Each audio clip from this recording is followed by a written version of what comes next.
Hello everyone.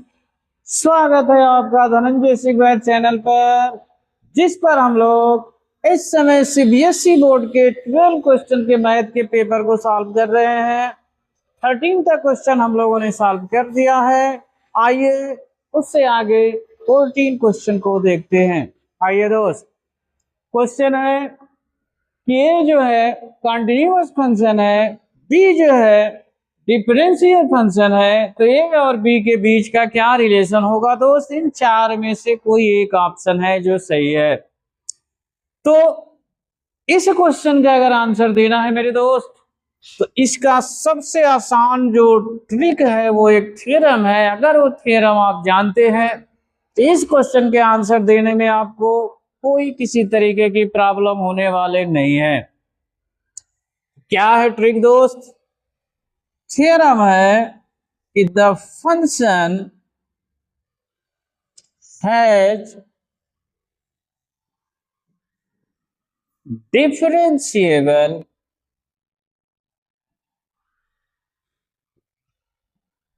Then function is always continuous।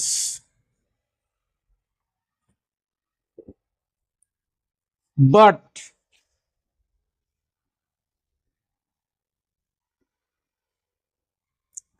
converse is not true। दोस्त, ये एक statement है। इस स्टेटमेंट में ये कहा जा रहा है कि यदि फंक्शन डिफरेंशिएबल है तो हमारा फंक्शन कन्फर्म है कि कंटिन्यूअस होगा। लेकिन यदि कंटिन्यूअस होगा दोस्त, ये कोई जरूरी नहीं है कि फंक्शन हमारा डिफरेंशिएबल हो। ये आपके सामने स्टेटमेंट यही कहना चाह रहा है। अब इसका मीनिंग का आपको यूज करना है, इसी में आपको बताना है। तो अब आप देख पा रहे हैं इस स्टेटमेंट के थ्रू कि फंक्शन जो है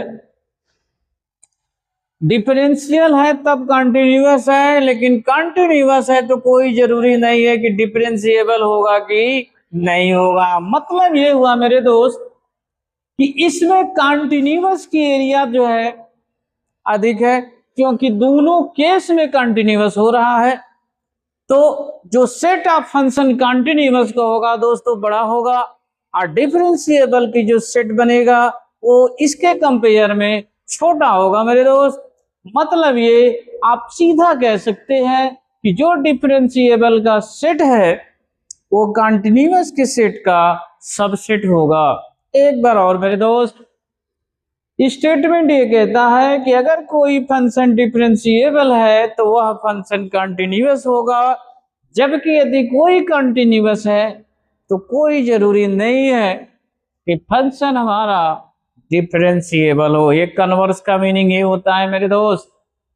तो अब इस स्टेटमेंट का मीनिंग अगर आप एक बार और लें यदि अपने माइंड में, तो इसका मीनिंग ये कहता है दोस्त कि जो कंटिन्यूअस जो है इसकी सेट बड़ा हो रहा है, दोनों केस में कंटिन्यूअस वर्क कर रहा है, जबकि डिफरेंशिएबल केवल एक केस में वर्क कर रहा है। तो इसका मीनिंग ये हुआ कि कंटिन्यूअस का सेट बड़ा है, डिफरेंशिएबल का सेट छोटा है। आई मीन तो जो डिफरेंशिएबल है वो कंटिन्यूअस का क्या होगा दोस्त? सबसेट होगा।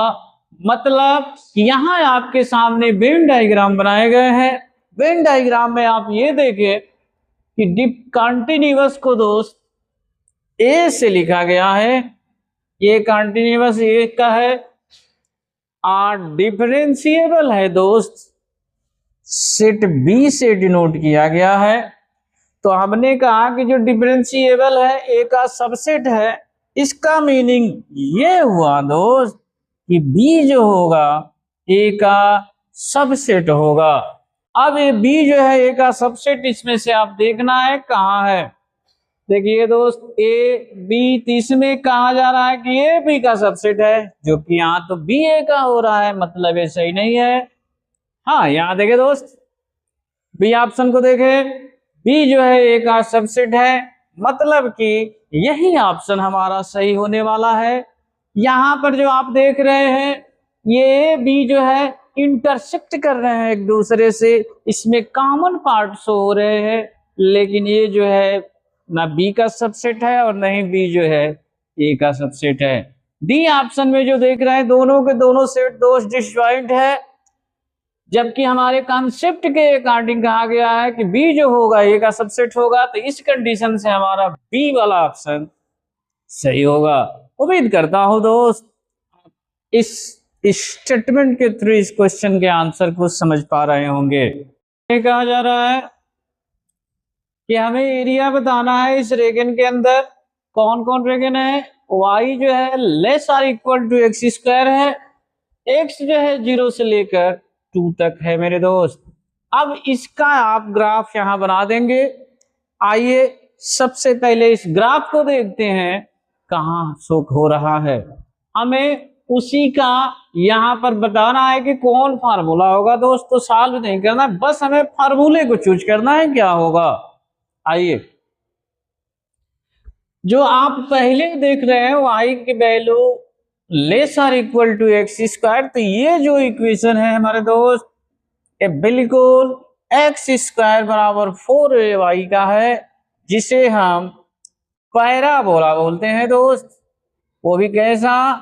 अपवार्ड पैराबोला बोलते हैं। अब इसको यहां ग्राफ में बना लीजिए। ये हमारा एक्स स्क्वायर और 4a अपवार्ड पैराबोला हो गया। अब हमें बताना है इन दोनों का यूज करना है दोस्त। सबसे पहला काम कि जो पैराबोला गिवन है उसका इक्वेशन हम लिख देंगे, जो कि y की वैल्यू एक्स स्क्वायर होगा। यहां से जो ये कंडीशन दे रखा है दोस्त, यहां से हम x की वैल्यू ले लेंगे जो कि हमें 2 शो कर रहा है। ये 2 वैल्यू उठाएंगे कर्व के अंदर रख देंगे दोस्त, तो क्लियरली हमको मिलेगा 2 का होल स्क्वायर आई मीन 4। तो जो पॉइंट शो होने वाला है दोस्त, x बनेगा 2 और y बनेगा 4। आ जाए दोस्त, ये मैं मान लेता हूं 2 है और इससे कह देता हूं ये 4 है दोस्त। अब करना क्या है दोस्त कि y की वैल्यू तो 4 तक जाने वाली है, x की वैल्यू 2 जाने वाली है, मतलब कि ये फर्स्ट क्वाड्रेंट के बारे में कहीं बात कर रहा है दोस्त। यही पॉइंट है हमारा, जो यहां पर x जो है ये 2 है दोस्त और y की वैल्यू 4 है। अब कर्व के अंदर आते हैं दोस्त। यहां बोला जा रहा है कि y की वैल्यू एक्स स्क्वायर से लेस होना चाहिए दोस्त। अब आ जाइए, ये y है कि y के 2 पार्ट होते हैं, x का पॉजिटिव पार्ट ये रहा, मतलब कि कहीं ना कहीं दोस्त हमारा क्वेश्चन का जो आंसर है वो कुछ ये है दोस्त। यहां से फिलहाल y की value less than x square है तो राइट साइड होता है। अगर ग्रेटर की बात करता दोस्त तो हम इस साइड चलते, क्योंकि x चूंकि पॉजिटिव है तो पॉजिटिव के लिए x हमारा राइट साइड होगा दोस्त। अब इस कर्व को आप देख ले। अब इस कर्व को देखने से एक बात तो जरूर क्लियर हो रहा है दोस्त, ये जो हमारा कर्व है एक्स एक्सिस पर नहीं है बल्कि वाई एक्सिस पर है दोस्त। अब यहां पर फार्मूला जो यूज करेंगे अबाउट वाई एक्सिस का यूज करेंगे दोस्त। फार्मूला क्या होगा? यहां जो ए की वैल्यू आप देख रहे हैं दोस्त ये 0 0 होगा, तो जब y पर जाते हैं दोस्त ये बनता है एक्स डी वाई। सबसे पहला काम लिमिट देखेंगे दोस्त, यहाँ y 0 है यहाँ पर 4 है, तो हमारा लिमिट बनेगा 0 to 4, ये होगा एक्स डी वाई। अगर x की वैल्यू लेना है दोस्त, आप इस पॉइंट से x की वैल्यू ले लेंगे जो कि अंडर रूट वाई दिखाएगा मेरे दोस्त, ये होगा रूट वाई डी वाई। अब ऑप्शन में आप देख ले ये कहां दिखा रहा है दोस्त, आप इजली देख पा रहे हैं, ये हमारे डी ऑप्शन में दिखा रहा है, इसलिए इस क्वेश्चन का आंसर दोस्त क्या होगा, डी होगा सही। उम्मीद करता हूं दोस्त आप इस अपनी शंकाओं को ये रैखिक प्रोग्रामिंग का क्वेश्चन है दोस्त। इस क्वेश्चन में आपसे जो भी कहा गया है दोस्त ये एक सॉल्यूशन नहीं, बस थोड़ा सा अपने, अगर आप लीनियर प्रोग्रामिंग दोस्त पढ़े होंगे तो इस क्वेश्चन के सॉल्यूशन को देने में आपको थोड़ा सा भी टाइम नहीं लगने वाला।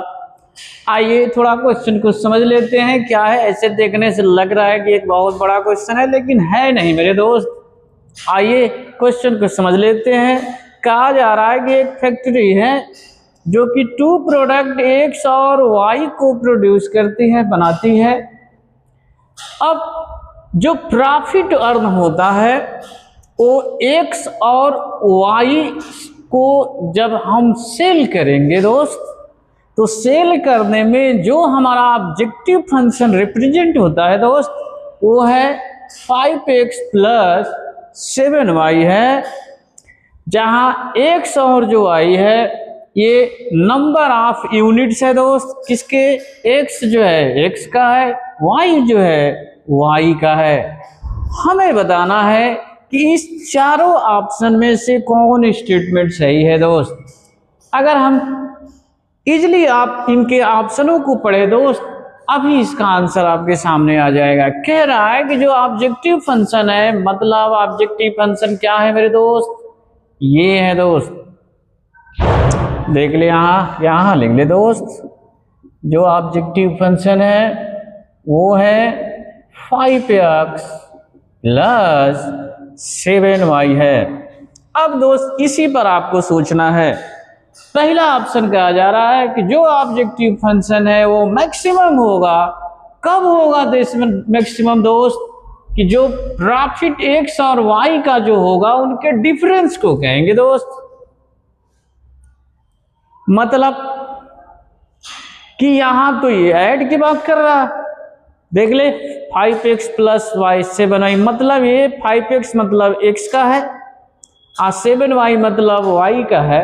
इसका मीनिंग आप साफ देख रहे हैं, 5x + 7y है। तो कहना ये चाह रहा है कि x का अलग से प्रॉफिट हो, y का अलग से, वो दोनों के डिफरेंस के बराबर होगा मैक्सिमाइज वैल्यू, जो कि गलत हो रहा है दोस्त।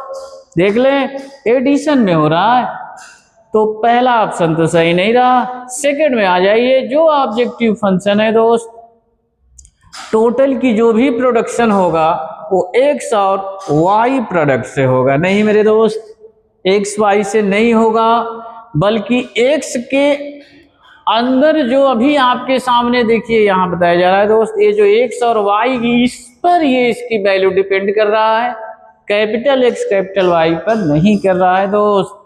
इसलिए हमारा दूसरा ऑप्शन सही नहीं होगा। थर्ड ऑप्शन को देखें, कह रहा है कि जो ऑब्जेक्टिव फंक्शन है दोस्त वो मैक्सिमाइज होगा प्रॉफिट में, वो भी किसके, कंबाइन का, दोनों मिलाकर होगा। किसका किसका, सेलिंग एक्स और सेलिंग वाई का।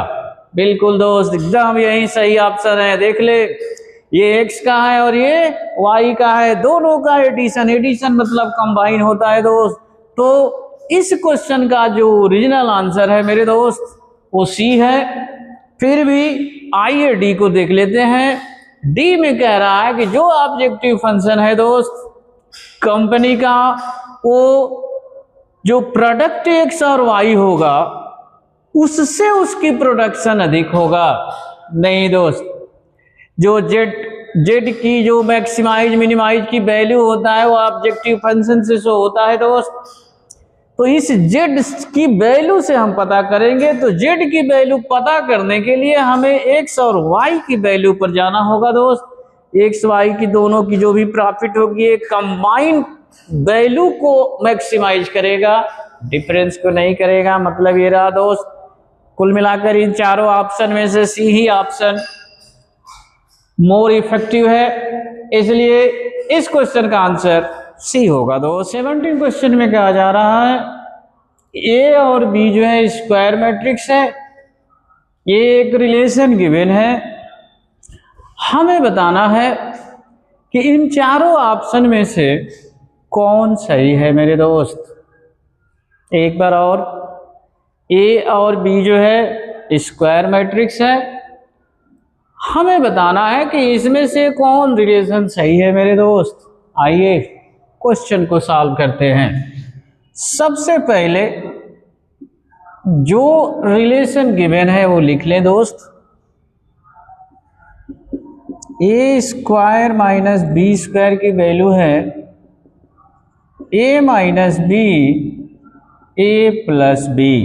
एक बार रिलेशन को और रिराइट करें दोस्त। ये रहा ए माइनस बी मल्टीप्लाई होगा ए से, अब फिर इसी ए माइनस बी में मल्टीप्लाई होगा बी से।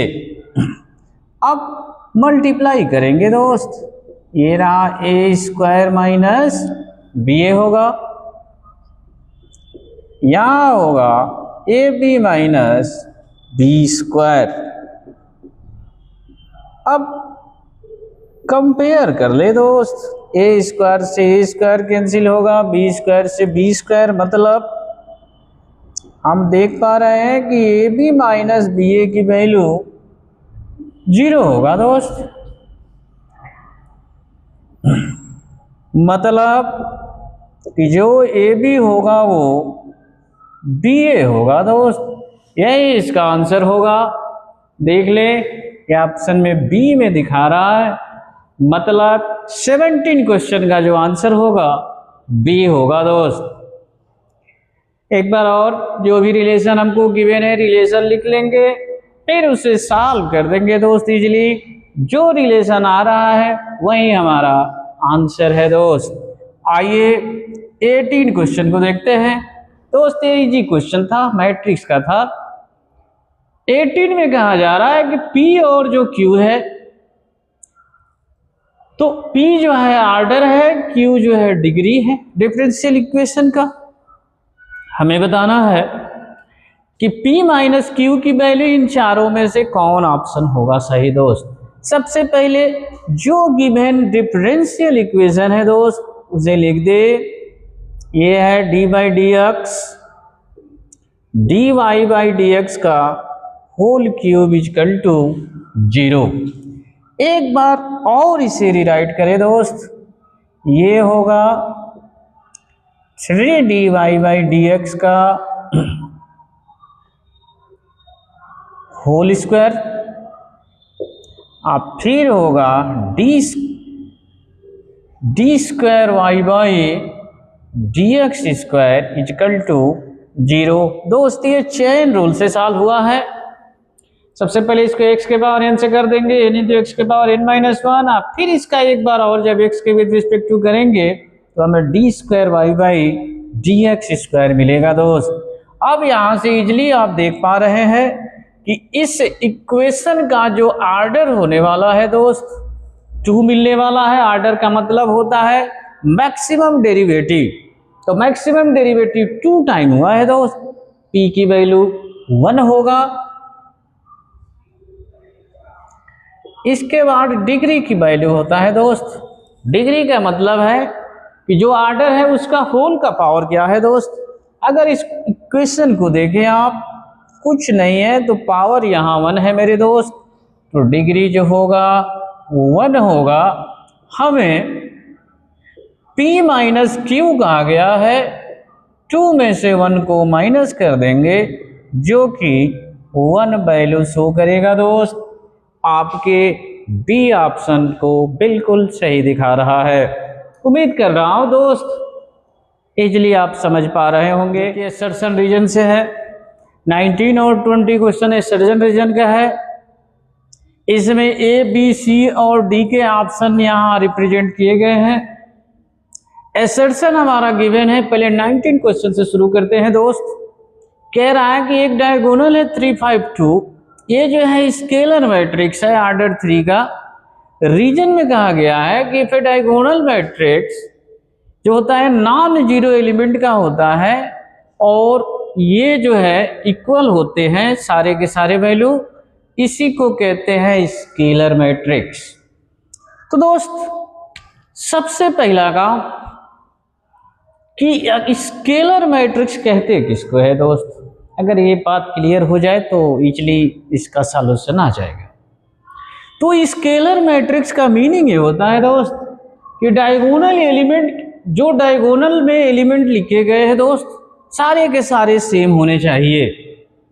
एक बार और दोस्त, जो डायगोनल एलिमेंट है सारे के सारे एलिमेंट सेम होना चाहिए। मैं ये नहीं कर रहा हूं दोस्त कि वन हो, सेम होना चाहिए लाइक दैट। जैसे कि आपके सामने 3 5 2 है, तो या तो तीनों 3 हो जाए, या तीनों 5 हो जाए, या तीनों 2 हो जाए।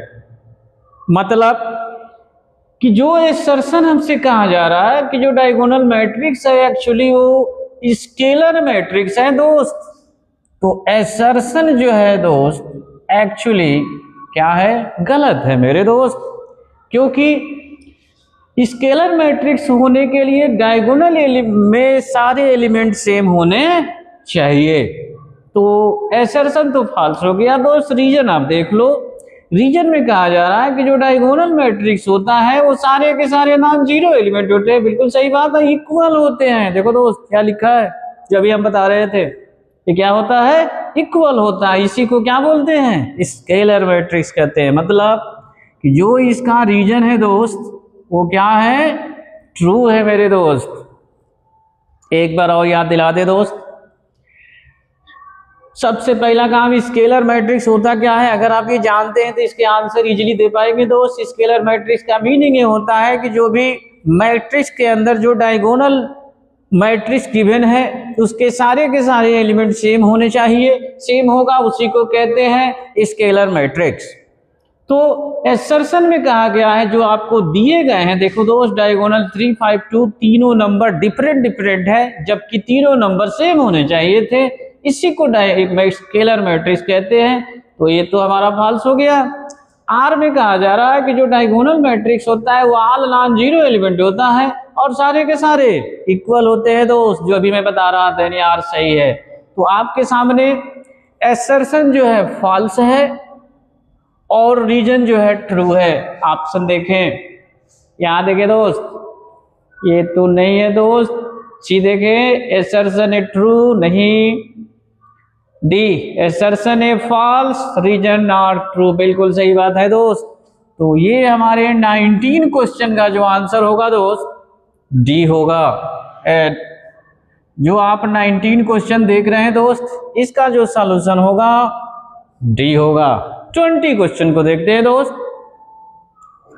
20 का मीनिंग है, ये कह रहा है कि जो एवरी पॉइंट है दोस्त, ये सबसे पहली बात की लीनियर प्रोग्रामिंग का क्वेश्चन है दोस्त। कह रहा है कि जो एवरी पॉइंट होता है फिजिकल रेगन का लीनियर प्रोग्रामिंग में दोस्त, वो एक ऑप्टिमल सॉल्यूशन होता है। नहीं मेरे दोस्त, ये गलत बोला गया है। एवरी पॉइंट जो होता है फिजिकल रेगन का ऑप्टिमल सॉल्यूशन नहीं होता है।